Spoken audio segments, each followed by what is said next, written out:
এএনএমৰ entrance পৰীক্ষাৰ OMR answer sheet কেনেকৈ fill up কৰিবা তোমালোকে এই ভিডিঅ'ৰ জৰিয়তে জনাই দিয়া হ'ব। তোমালোকে যেতিয়া পৰীক্ষাৰ হলত বহিবা তোমালোকে প্ৰশ্ন কাকত অৰ্থাৎ কুৱেশ্যন পেপাৰ লাভ কৰিবা। তাৰ পিছত OMR এনসাৰ শিট লাভ কৰিবা। OMR এনসাৰ শিট এনেধৰণৰ হ'ব। তাৰ পিছত তোমালোকৰ প্ৰশ্ন কাকতত প্ৰথম চাব লাগিব কুৱেশ্যন বুকলেট নম্বৰ। এই কুৱেশ্যন বুকলেট নম্বৰটো ক'ত পাবা? প্ৰশ্ন কাকত মানে কুৱেশ্যন পেপাৰ যে ল'বা তাৰ ওপৰত লিখা থাকিব কুৱেশ্যন বুকলেট নম্বৰ। সেই নম্বৰটো ইয়াতে লিখিব লাগিব। এতিয়া মই উদাহৰণ দিছো তাতে তোমালোকে যি লিখা পাবা সেইটোৱে নম্বৰবিলাক ইয়াতে লিখিবা 1 2 3 তাৰ পিছত যি নম্বৰ হয় এনেকৈ লিখি যাবা। তাৰ পিছত ৰোল নম্বৰটো কি হ'ব তোমাৰ এডমিট কাৰ্ডত পাবা। সেই ৰোল নম্বৰটো এইটো বক্সত লিখিবা। যাৰ যি ৰোল নম্বৰ এনেকৈ লিখিবা। তাৰ পিছত চোৱা তোমালোকে কুৱেশ্যন বুকলেট সিৰিজ বা কোড আহিব পাৰে ABCD।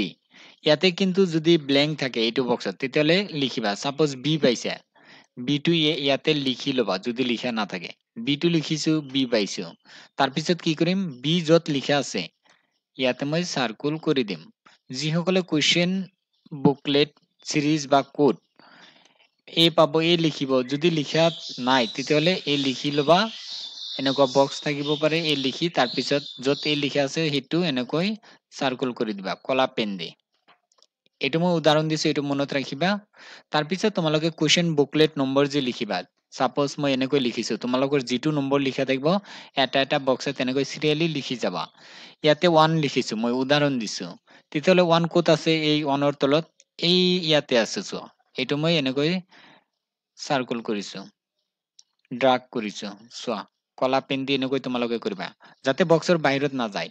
তাৰ পিছত কি আছে ইয়াতে সাপোজ ইয়াতে যদি 4 থাকে তেতিয়াহ'লে চাব লাগিব এই 4ৰ তলত ক'ত 4 আছে। তেতিয়াহ'লে মই 4 বিচাৰিম। ইয়াতে চোৱা 4 আছে। ইয়াতে মই 4 যিটো লিখা আছে এইটো মই কলা পেন দি ড্ৰাগ কৰি দিম মানে বক্সৰ যাতে বাহিৰত নাযায়। তাৰ পিছত যদি ইয়াতে 3 থাকে তেতিয়াহ'লে 3 ক'ত পাম? এই চোৱা ইয়াতে 3 লিখা আছে। এনেকৈ ফিল আপ কৰিবা। ৰোল নম্বৰ সেম হয়। ইয়াতে ধৰি লৈছো 2 আছে তেতিয়াহ'লে 2 এইটোৰ তলত 2 ক'ত লিখা আছে? ইয়াতে লিখা আছে। এইটো মই এনেকৈ সাৰ্কুল কৰি দিম মানে ড্ৰাগ কৰি দিম কলা পেন দি। এনেকৈ তোমালোকে কৰি দিবা। এইখিনি হৈ গ'ল। তাৰ পিছত তোমালোকৰ কাম কি হ'ল ইয়াতে চোৱা এনসাৰ বিলাক লিখিবা। সাপোজ কুৱেশ্যন নাম্বাৰ 1ৰ এনসাৰটো কি হয়? সি নম্বৰ শুদ্ধ। তেতিয়াহ'লে সিটো এনেকৈ সাৰ্কুল কৰি দিবা সিটো যাতে বক্সৰ বাহিৰত নাযায়। মই উদাহৰণ দি তোমালোকক বুজাই আছো। তাৰ পিছত 2 নম্বৰ কুৱেশ্যনৰ এনসাৰটো কি হয়? সাপোজ বি হয় তেতিয়াহ'লে বিটো ইয়াতে ড্ৰাগ কৰি দিবা। এনেকৈ দিবা। এতিয়া চোৱা তোমালোকে 50টা প্ৰশ্ন আহিব এনএমৰ।